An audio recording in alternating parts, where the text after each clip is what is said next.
In the 1800s, London became besieged by sightings of a grotesque specter. To some, he was a demon. To others, he was a mere prankster. But to the ages, his name has been whispered for more than a century, and the mystery surrounding the entity known only as Spring-Heeled Jack has transformed to legend.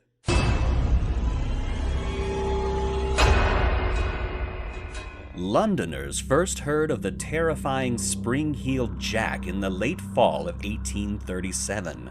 This bogey-man, who was rumored to be able to leap huge hedgerows and breathe flames from his mouth, were regarded by many to be a tall tale. Few believed accounts of the attack, which had this devil carrying off young women into the night.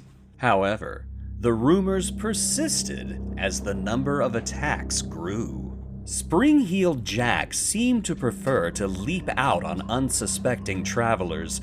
Usually, he would rip their clothes with the claws on his hands and breathe flames into the victims' faces. Then, with shock still immobilizing his prey, he would bound away in huge, leaping strides which covered great distances at each step. The thing about the Devilman which most stuck out in the minds of his victims were his terrible, protruding, hellish eyes and his particular ringing laughter.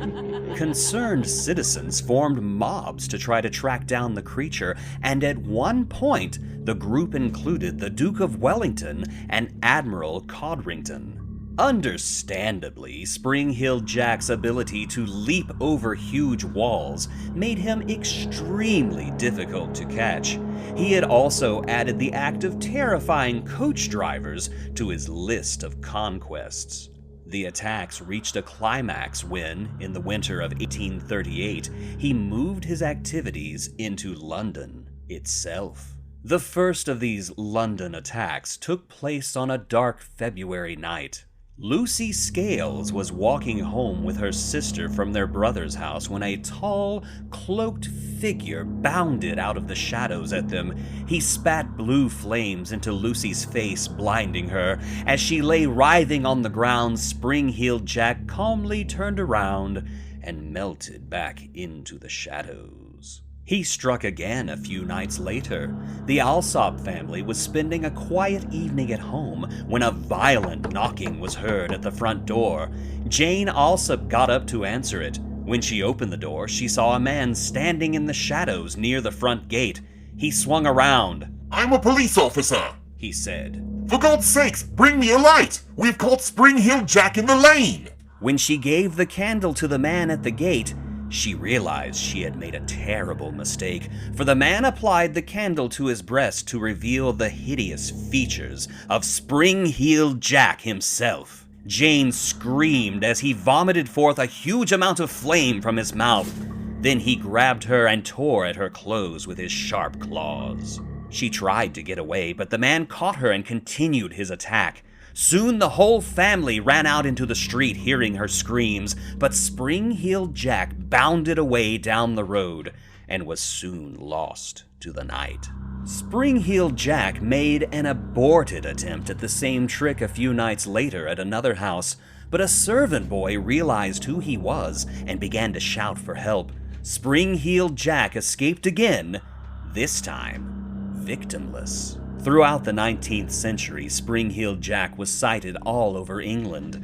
After a brief period of inactivity in the late 1830s, he was seen time and time again in the 1840s and 50s. He frightened army sentries in the 1870s by darting out of the darkness and slapping their faces with a cold, clammy hand before leaping onto the roofs of their sentry boxes. Angry townspeople shot at him in the streets one night in 1877. As usual, he laughed and melted away into the darkness, unrepentant. Spring-Heeled Jack was last seen in 1904 in Liverpool.